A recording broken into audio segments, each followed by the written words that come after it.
Hello everyone, my name is Stephanie Luke, and I am a PhD researcher currently looking at the influence of far-right parties on the positions and discourse of mainstream parties' EU policy.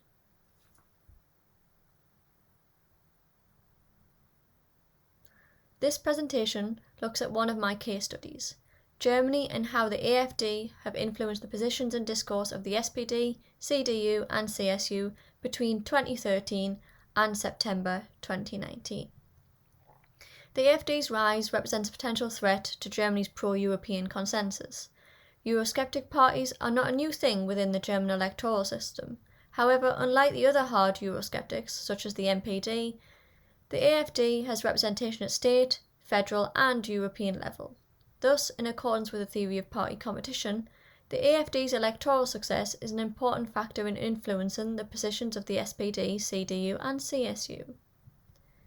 The term far-right parties is used in this research as an umbrella term to include the different variations, including the populist radical right.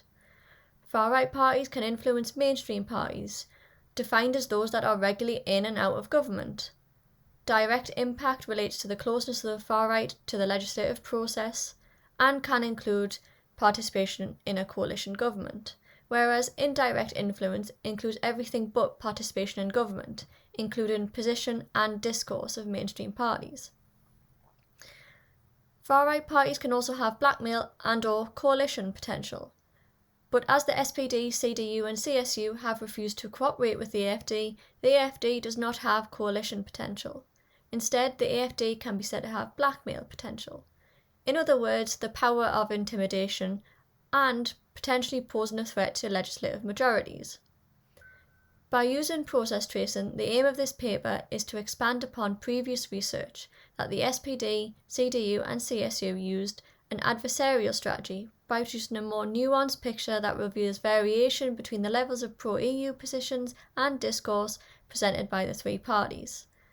Process tracing focuses on the actions of specific actors, entities at critical junctures that generate the circumstances which, in turn, constitute the conditions for the next step in the analysed causal mechanism. Thus, essentially, the aim is to link the cause, in other words, the trigger, and the outcome with a series of steps. First of all, the scope condition, in other words, the environment that is needed for this mechanism to act, needs to be established. The theory of party competition acts as the scope condition because it gives political parties, the entities within the mechanism, a rationale for acting. The influence of far-right parties can extend beyond those parties that are spatially close to them. The strategies that are available to mainstream parties to respond to the far-right include dismissive, adversarial and accommodative. A dismissive strategy involves Party A suggesting that policies or even Party B itself should be regarded as insignificant to the electorate or by the electorate. An adversarial strategy involves Party A recognising the importance of Party B's issue but adopts an opposing position. So, for example, Party A's adopting a pro-EU stance in contrast to Party B's anti-EU position. An accommodative strategy is where Party A adopts the position of Party B. As you can see from this slide, this is the process tracing mechanism that this research was based upon. The following section will go through each part of the mechanism and how the AfD have ultimately influenced the SPD, CDU and CSU's EU policy. The trigger that begins the process is the Euro crisis and the entrance of the AfD into the German electoral system. Party competition on the question of Europe between Germany's CDU, CSU and SPD was minimal because there was a broad cross-party agreement. Therefore, there was a lack of political choice, which continued in the aftermath of the Euro crisis. Between 2010 and 2013, there was an agreement in the Bundestag that it was Germany's duty to underpin the Euro, support struggling member states, and opposition parties did not question the bailout policies. The lack of political choice and public discontent over the handling of the Euro crisis contributed to the foundation of the AfD. The AfD introduced a polarising position on the EU into the arena of party competition. Consequently, the Euro crisis and the AfD's entrance into the political system can be seen as a starting point of the causal mechanism that triggered the change in discourse and/or policy of the SPD, CDU and CSU on the question of Europe.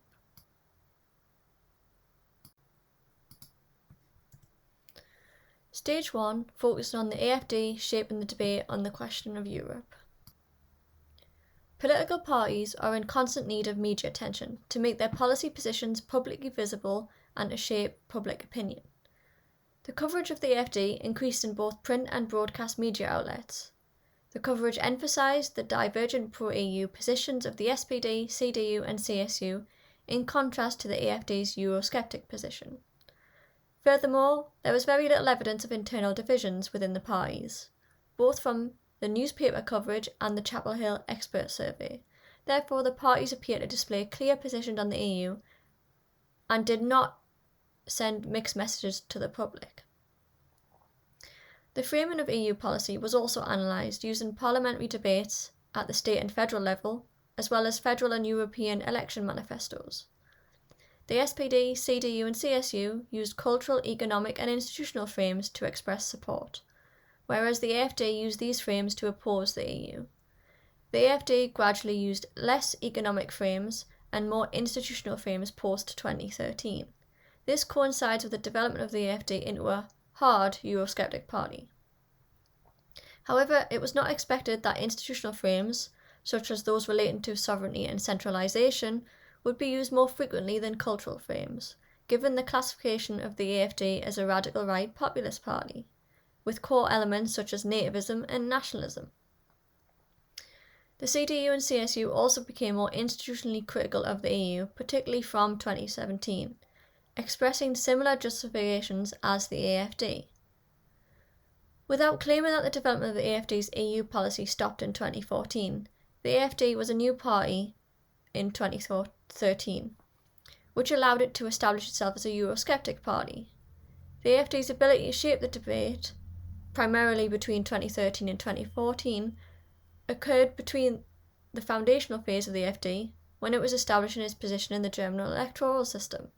This initial stage established the divergent Eurosceptic position of the AfD to the public compared to the SPD, the CDU and the CSU.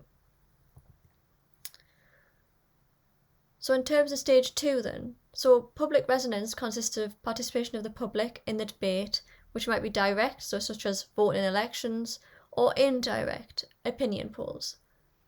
The AfD have increased its electoral success at state, federal and European level. Furthermore, AfD voters are considered more Eurosceptic and anti-immigration than any other groups of voters. Previous research has suggested that the main motives for voting for the AfD include Euroscepticism and immigration. It is widely acknowledged that immigration has become the primary motive for voting for the AfD. However, from 2015, the AfD's Eurosceptic narrative was increasingly nested with a more populist and critical approach to the entire German political settlement. As a result, it is hard to separate out the AfD's Euroscepticism and its anti-immigration views, making establishing a motive for voting for the AfD difficult. That being said, Euroscepticism remained an important factor in deciding whether to vote for the AfD or not. In terms of indirect public resonance, the German public continued to support the EU, but the extent of that support varied. Viewing the EU as somewhat favourable indicated that the public had some reservations about the EU. However, interestingly, the EU is never ranked in the top 3 most important issues facing Germany, although, as mentioned earlier, the AfD's Euroscepticism was linked to its wider populist approach, and thus issues such as immigration and integration were linked to the AfD's anti-EU position. Therefore, whilst the EU was not regarded as one of the 3 most important issues, the support for the EU was varied, particularly between 2015 and 2017, although it is evident throughout. The SPD, CDU and CSU justified their support for reforming the EU by recognising that the public support for the EU varied. The AfD, fitting with its populist categorisation, suggested that its opposition to the EU represented the will of the people. Furthermore, from 2015, voting intentions, as shown in the figure on the right of the screen, became more volatile. Therefore, the political parties could not guarantee support from the public. The AfD had also taken votes away from the SPD, CDU and CSU. By looking at manifestos, speeches and autobiographies, it can be seen that the SPD, CDU and CSU acknowledged that the AfD posed an electoral threat, that they needed to win some voters back, and they needed to respond to the AfD. What it means by some voters is that the parties refused to try and win back those people that held generally right-wing or far right-wing political views. So this leads on to stage 3, so the idea that mainstream parties respond. So it is important to acknowledge that within parties, factions can exist, which can influence change in the leadership and or policy positions. The most important factions include the AfD's Wing faction and the CDU-CSU's Union of Values, or the Verta Union. The Wing faction in the AfD influenced the development into a hard Eurosceptic party. In terms of the CDU-CSU, it is hard to establish the significance of the Union of Values faction, given its small membership compared to both parties. That being said, the Union of Values was created in response to the AfD and had numerous similarities with the AfD, including opposition to Turkey on geographical grounds. This position was not held by either the CDU or CSU, although opposition to Turkey more widely was said to be because it would overwhelm the economy of the EU, but it was never about geographical grounds. But in the 2019 European Manifesto, it was clearly stated that our Europe knows its borders. If nothing else, it was significant that this faction had directly responded to the success of the AfD. Additionally, the AfD's entrance in the German parliament in 2017 meant that the CDU, CSU and SPD were unable to ignore the AfD. In comparison, earlier debates on the EU in the German parliament, before the AfD was present, there was very little interjections by other parties or evidence of directly attacking each other's EU policies. In contrast, the AfD became the noisy opposition, attacking the policies of the SPD, CDU and CSU on Europe. In response, the SPD, CDU and CSU emphasised their pro-EU positions and tried to counter the anti-EU stance of the AfD. So then the outcome. So the CDU and SPD pursued an adversarial strategy, continuing to support greater cooperation. The CSU had initially accommodated the policies of the AfD in 2014, but once it rejoined forces with the CDU in the federal election in 2017, it changed to an adversarial strategy.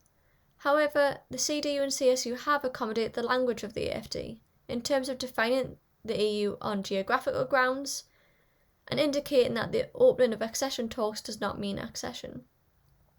In other words, questioning when or if enlargement will happen.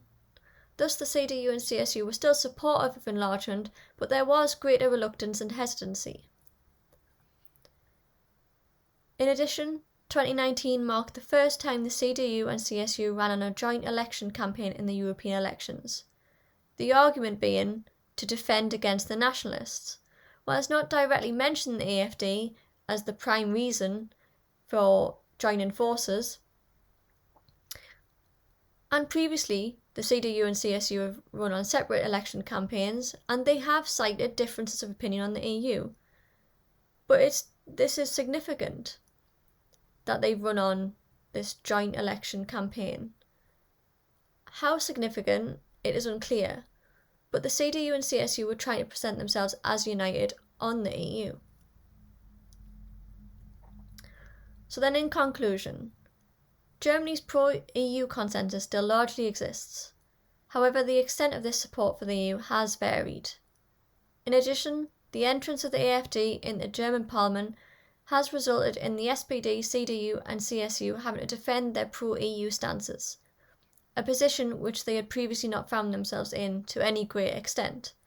This was exacerbated by the fact that the SPD and CDU-CSU were in a coalition, and thus had set out guidelines for agreement over EU policy.